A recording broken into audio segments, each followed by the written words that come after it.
नमस्कार दोस्तों। आज हम बात करेंगे उस बिल के बारे में जिसने बीते कल के दिन संसद के अंदर एक बहुत बड़ा तूफान खड़ा कर दिया, एक बहुत बड़ा भूचाल ला दिया। और कहते हैं ना कि जहां पर कानून के नाम पर राजनीति की चक्की पीसी जाती हो, वहां पर लोकतंत्र का आटा आज नहीं तो कल हवा में या फिर ज़मीन में बिखर ही जाता है। और बीते कल के दिन यही मंजर हमको संसद के अंदर देखने को मिला। और ज़रा सोच के देखिएगा कि हमारे भारत देश के गृह मंत्री अमित शाह पर संसद में कागज़ के गोले फेंके गए। जी हाँ, वही अमित शाह जिनकी एक नज़र पर बीजेपी के सांसद खड़े हो जाते हैं संसद के अंदर सर झुका करके। उनके साथ बीते कल के दिन कुछ ऐसा हुआ। आज उन्हें भरी लोकसभा में वोटिंग और कागज़ की बरसात झेलनी पड़ी। क्यों? क्योंकि अमित शाह ने पेश किया है बीते कल के दिन 130वां संविधान संशोधन बिल 2025। और इनके आसपास डर का साया भी देखने को मिला है हमको, क्योंकि विपक्ष का ये आरोप है कि अमित शाह पहली बार संसद के अंदर चौथी रो में जाकर के बैठे थे, क्योंकि इनको डर था कि इस बिल के बाद विपक्ष उनके ऊपर हल्ला बोल कर सकता है। अपनी सेफ्टी के लिए शायद ये चौथी रो में बैठे हों। और साथ ही 6 महिला मार्शल और कई पुलिस मार्शल विपक्ष को रोकने के लिए तैनात थे। अब जो गृह मंत्री अपने ही सदन में डर कर चौथी पंक्ति में बैठ जाए, वो देश से डर आखिरकार कैसे मिटाएगा? ये एक बहुत बड़ा सवाल दोस्तों रेस करता है हम सभी आम जनता के मन के अंदर। और अब जानते हैं कि आखिरकार इस बिल का असली खेल था क्या। असली खेला आखिरकार संसद के अंदर क्या हुआ, और ये बिल आखिरकार ऐसा क्या कहता है जिसके बाद में विपक्ष को एक तगड़ी मिर्ची लग गई। एक्चुअली ये बिल ये कहता है कि अगर किसी मुख्यमंत्री या फिर मंत्री पर गंभीर धाराएं लग जाती हैं, जैसे मनी लॉन्ड्रिंग का केस उसके ऊपर लग जाता है, उसको गिरफ्तार कर लिया जाता है, या फिर यूएपीए आदि जिसमें कम से कम सज़ा 5 साल से ज़्यादा हो सकती है, बस उसको अरेस्ट करना है और 30 दिन तक किसी भी हालत में उसको जेल के अंदर होल्ड रखना है। बस 30 दिन। 31वें दिन अपने आप ही उसका पद उससे छीन लिया जाएगा। ये नया बिल ये कहता है। मतलब कि अभी उसके ऊपर आरोप सिद्ध नहीं हुआ है, लेकिन हम उसको आरोपी बना देंगे 31वें दिन कि उसने पक्का उसने वो वाला जो है मतलब कि क्राइम किया है। एक्चुअली क्राइम कौन डिसाइड करता है? उसके लिए तो कोर्ट बना है ना, वो तो कोर्ट डिसाइड करेगा। अब जब कोर्ट होता है, कोर्ट जब अपने फाइनल डिसीजन देता है, उसके बाद ही कोई मंत्री अपने पद का त्याग करता है। आपको याद होगा, आपने मूवी देखी होगी 10वीं मूवी, राइट? और इस 10वीं मूवी के अंदर क्या था? अभिषेक बच्चन अपनी वाइफ को सीएम तब बनाता है जब उसके ऊपर क्या होता है, पूरा एलिगेशन सिद्ध हो जाता है, उसको मिल जाती है सज़ा 5 साल 10 साल 2 साल जो भी थी उस मूवी के अंदर। तो अब तक यही होता था, लेकिन अब इस नए बिल के अंतर्गत क्या होगा, बस 30 दिन तक उसको बस रखना है कस्टडी के अंदर। और ये ना कस्टडी 30 दिन की बहुत ही कम समय है किसी भी मंत्री को अपने पद से हटाने के लिए। और ये ट्रिक, निंजा ट्रिक किसके ऊपर अप्लाई होगी? विपक्ष के ऊपर। और लास्ट ईयर यही तो हमने देखा क्या था? लोकसभा चुनाव जब हुए थे जून मंथ के अंदर, विपक्ष के तमाम पार्टियों के नेताओं को जेल के अंदर डाल दिया गया था। दिल्ली के तमाम मंत्रियों को, जो उस समय जो पार्टी थी आम आदमी पार्टी, से तमाम नेताओं को जेल के अंदर डाल दिया गया था, पूरी पार्टी खाली कर दी गई थी। वहीं आपको याद होगा झारखंड के अंदर भी कुछ ऐसे ही हुआ था, वहाँ के जो मुख्यमंत्री थे उनको जेल के अंदर डाल दिया गया था। मतलब कि चुनावी जीत के लिए अपना रेड कारपेट, अपना वेलकम कारपेट ये खुद ही तैयार कर रहे थे, विपक्ष के मंत्रियों को जेल में भेज करके। वो एक अलग ही मंजर था। अब इस बिल के बाद सोचिए क्या हो सकता है, एक तगड़ा खेला हो सकता है। अब तक तो यही होता है कि किसी मुख्यमंत्री को गिरफ्तार करने के लिए राज्यपाल की अनुमति जरूरी होती है, और पद से हटाने के लिए दोष सिद्ध होना बहुत इंपॉर्टेंट होता है। और दोष सिद्ध होगा, वो व्यक्ति दोषी है फिर नहीं है, ये डिसाइड करेगा कोर्ट। और कोर्ट डिसाइड करता है संविधान के आधार पर, ठीक है, अपनी आईपीसी धाराओं के आधार पर, अपनी एविडेंस के आधार पर डिसीजन सुनाता है। यही तो होता है। लेकिन अब क्या होगा? After this bill? प्रधानमंत्री कहेंगे जेल भेजो, और 30 दिन के बाद मुख्यमंत्री वहाँ से क्या होगा, पद से अपना आउट हो जाएगा।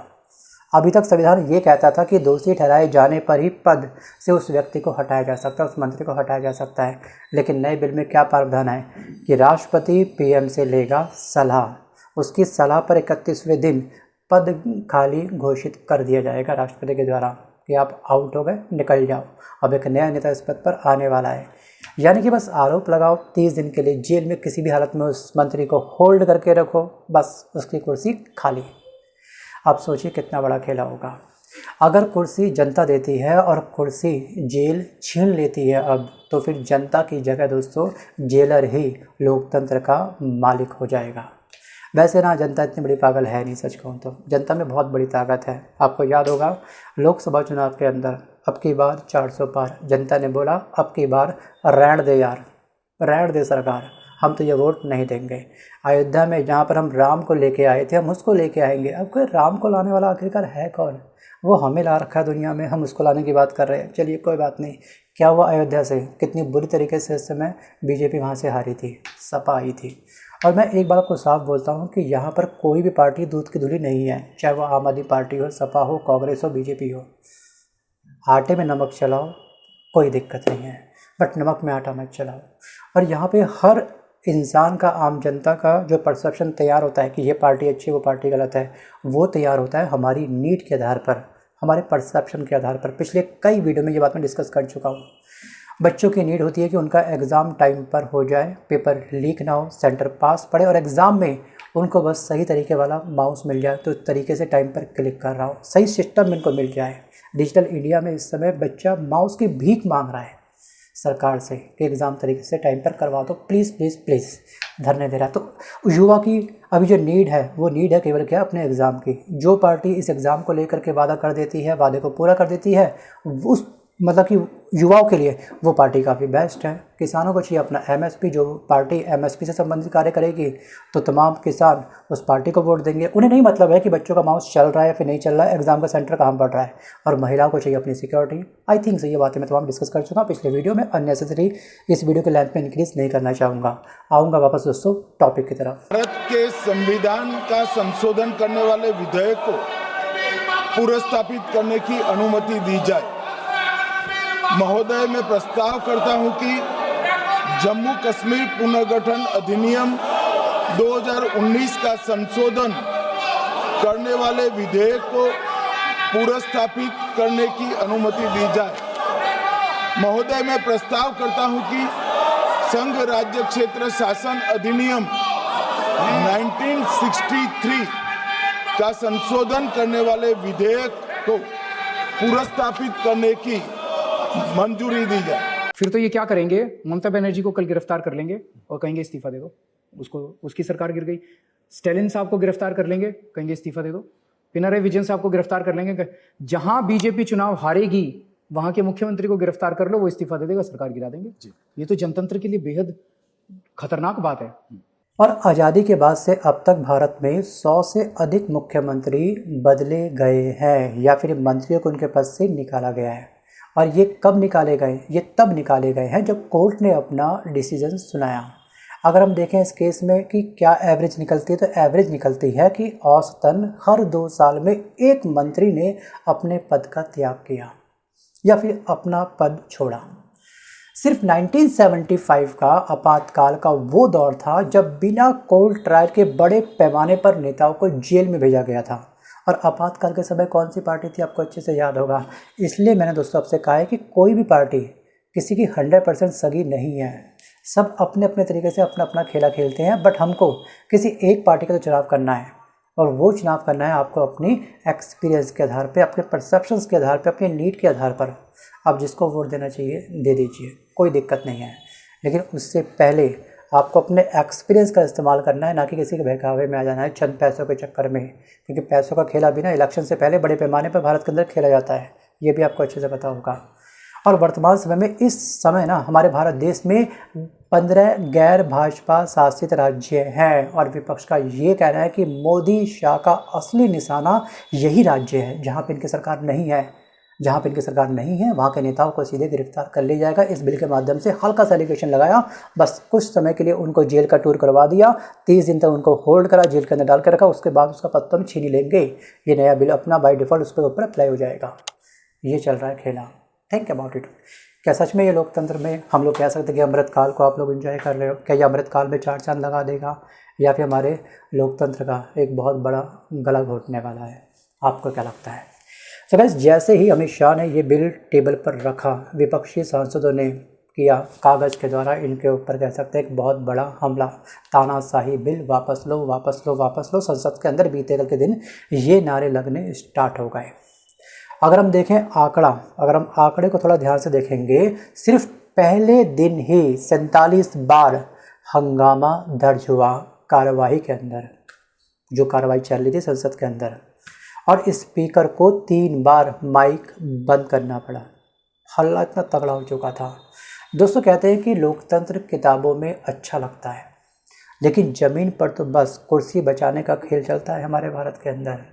और कहते हैं ना कि यहाँ पर कि बहस जीतने के लिए तर्क चाहिए, लेकिन आजकल तो बस ताकत ही काफ़ी होती है। जो जिस पद पर बैठा है उस ताकत का इस्तेमाल करेगा। तर्क की कोई आवश्यकता नहीं है, बहस की कोई आवश्यकता नहीं है। हम अपना खेल अपने हिसाब से खेल लेंगे।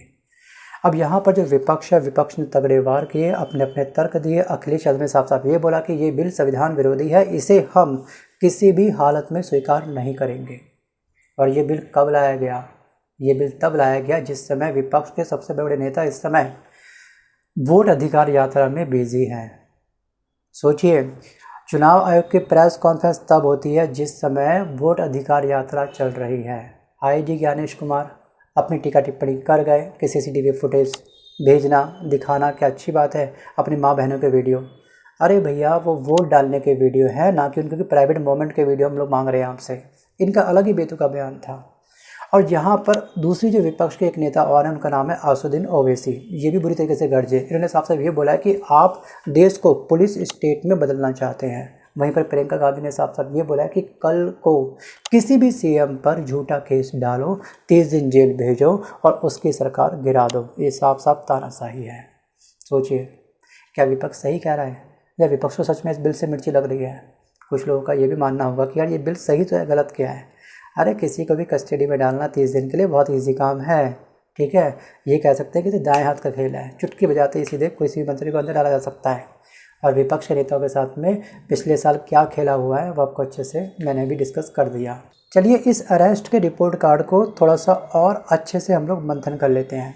लास्ट ईयर अरविंद केजरीवाल जो दिल्ली के मुख्यमंत्री थे, उनको जेल में डाला गया था, वो भी लोकसभा चुनाव से पहले। हेमंत सोरेन जो झारखंड के सीएम थे, उनको जेल में डाला गया था लोकसभा चुनाव से पहले। मनीष सिसोदिया दिल्ली के डिप्टी सीएम थे, उनको जेल में डाला गया था। सत्येंद्र जैन दिल्ली के हेल्थ मिनिस्टर थे, ये उनको जेल में डाला गया था। बाद में भी चंद दिनों पहले ये बाइज्जत बरी हुए। इनके खिलाफ कोई भी सबूत जो इन्वेस्टिगेशन टीम थी वो इकट्ठे नहीं कर पाई थी। सोचिए, उसके बाद नवाब मलिक जो महाराष्ट्र के मंत्री थे, उनको जेल में डाला गया था।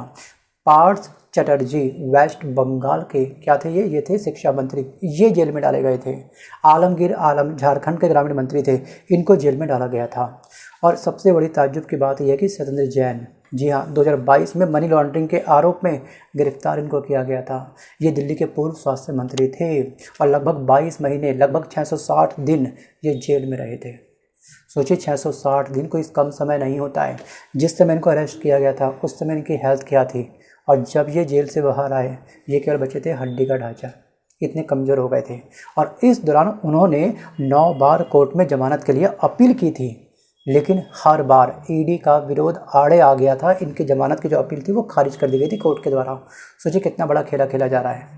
और हाल ही में अदालत ने इनको बाइज्जत बरी कर दिया है। और इसकी न्यूज़ शायद आपने ना सुनी होगी, क्योंकि प्रिंट मीडिया ने, गोदी मीडिया ने इस न्यूज़ को कवर किया ही नहीं, क्योंकि उस समय इनकी छवि खराब करने के लिए इन्होंने तो भैया एक स्कैम किया लेकर का बहुत बड़ा, लोगों के मन में नेगेटिव ऑरा तैयार करने के लिए ये सब खेला खेला गया था।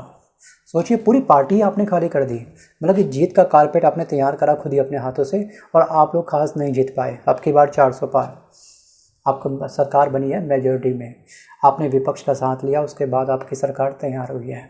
जनता पागल नहीं है, ध्यान रखिएगा। जनता भोली हो सकती है बट पागल नहीं हो सकती है। हाँ, वो अलग बात है कि आज भी एक बहुत बड़ी जनसंख्या चंद पैसों में अपना वोट बेच देती है। क्योंकि मैंने अभी कुछ समय पहले शरद शर्मा ग्राउंड रिपोर्ट के नाम से यूट्यूब चैनल है, उनके एक झुग्गी तोड़ने वाला जो ग्राउंड रिपोर्ट वो करने गए थे, वहाँ पे लोगों ने खुद बोला है कि हमने बड़े पैमाने पर बड़ी मात्रा में पैसे लेकर के हमने इस सरकार को वोट दिया था और इसी सरकार ने हमारे घर को तोड़ दिया। तो उसको खेला चलता है पक्का पैसों का, ये तो तय है।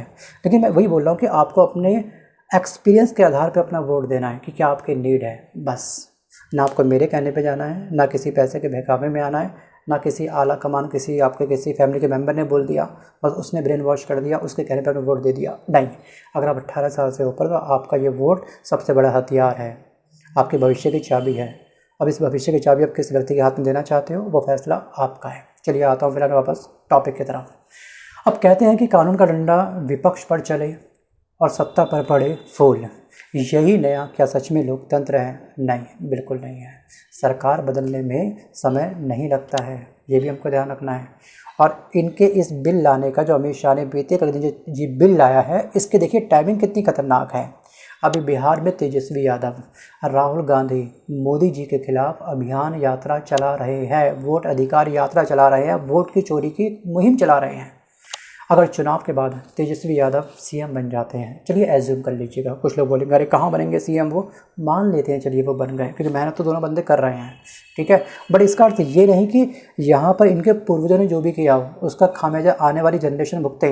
मैं मानता हूँ कि कांग्रेस के टाइम पर जो आपातकाल लगा है बहुत गलत लगा है, विपक्ष के नेताओं को ज़बरदस्ती ठूसा गया जेल के अंदर, काफ़ी गलत था।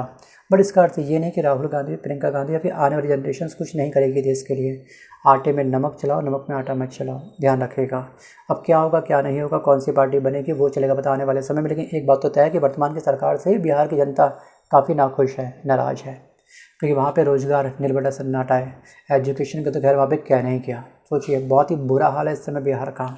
और इस समय ये जो नया बिल लेकर के आए हैं, चुनाव के बाद अगर तेजस्वी यादव सीएम बन जाते हैं, अमित शाह वाला बिल अगर पास हो जाता है, तो 1 महीने में यहाँ पर इनके सीएम को जेल में भेज करके उनको उनके पद से हटाया जा सकता है। ये खेला हो सकता है। और सत्ता का असली खेल चुनाव में नहीं होगा, ध्यान रखिएगा। चुनाव के बाद भी जेल में खेला जाएगा, उसे 30 दिन की कस्टडी में भेज करके उसको पद से हटा दिया जाएगा। और भारी हंगामे के बाद में अमित शाह ने बीते कल के दिन ये ऐलान कर दिया कि एक काम करो कि इस बिल को 31 सदस्यों वाली संयुक्त संसदीय समिति जेपीसी को भेजा जाए। वो डिसाइड करेगा कि ये बिल कितना सही है कितना गलत है हमारे भारत के लिए। अब जेपीसी में जो 31 मेंबर होंगे जो अमित शाह के इस नए बिल पर मंथन करेंगे, उसमें कौन मेंबर होंगे? कहता भी दीवाना है, सुनता भी दीवाना है। और विपक्ष यही बोल रहा है कि 31 सदस्य वाली जो ये जेपीसी कमेटी बनाई जाएगी, इसमें तमाम तो भैया वर्तमान की सरकार के ही लोग होंगे जो इस बिल के फेवर में फैसला लेंगे। तो विपक्ष ने इस बात को लेकर भी बीते कल दिन बड़ा तगड़ा हंगामा किया है। या तो 31 सदस्य वाली जो समिति बनाई जाएगी उसमें जो विपक्ष के जो नेता हैं उनको भी रखो, तब होगा दूध का दूध पानी का पानी। एक्चुअली आपको क्या लगता है? चलिए अगर मैं कहता हूँ कि आप ही जेपीसी के हेड हो, आप ही संयुक्त संसदीय समिति के हेड हो, आपको इस बिल के लिए एक डिसीजन लेना है, तो आप क्या डिसीजन लोगे? वीडियो को पॉज करके अपना डिसीजन आप मुझे कमेंट जरूर करना। ध्यान रखिएगा, तमाम सिनेरियो का आप ध्यान में रखिएगा कि लास्ट ईयर कितने नेताओं को गिरफ्तार कर लिया गया था और वर्तमान में जो सरकार है उसका नेता किस तरह से बड़े क्राइम करके इस समय बाइज्जत बरी पड़े हैं, बाहर घूम रहे हैं, सोचिए खुलेआम धमकी दे रहे हैं। मतलब कि इनका देखिए इन नेताओं का ये कॉन्फिडेंस है कि फ्लाईओवर के अंदर भी कॉन्फिडेंस के साथ में इस तरह की घटनाओं को अंजाम दे रहे हैं। वो अलग बात है कि दोनों एग्री हैं, भैया क्या सड़क पे खुलेआम करना, इस तरह की घटनाओं को अंजाम देना क्या सही है? क्या ये रावण राज नहीं है? तो क्या है? आपको क्या लगता है? या फिर ये आटे में नमक है?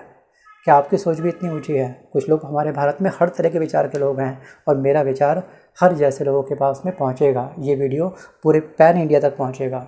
बस मुझे आपकी राय जाननी है कि अगर आप भारत के कानून मंत्री होते तो ऐसे लोगों के ऊपर आप क्या एक्शन लेते? राम रहीम जेल में कम, जेल से बाहर हमको ज़्यादा दिखता है, हर बार वो पेरोल पे बाहर आ रहा है। Think about it. और बीते कल के दिन जब अमित शाह ने जेपीसी कमेटी का विचार रखा कि ये बिल जेपीसी कमेटी को सौंप दिया जाए, वो इस पर मंथन करेगा, तो उसके बाद विपक्ष ने साफ साफ ये कह दिया है कि जेपीसी का नतीजा पहले से ही तय है।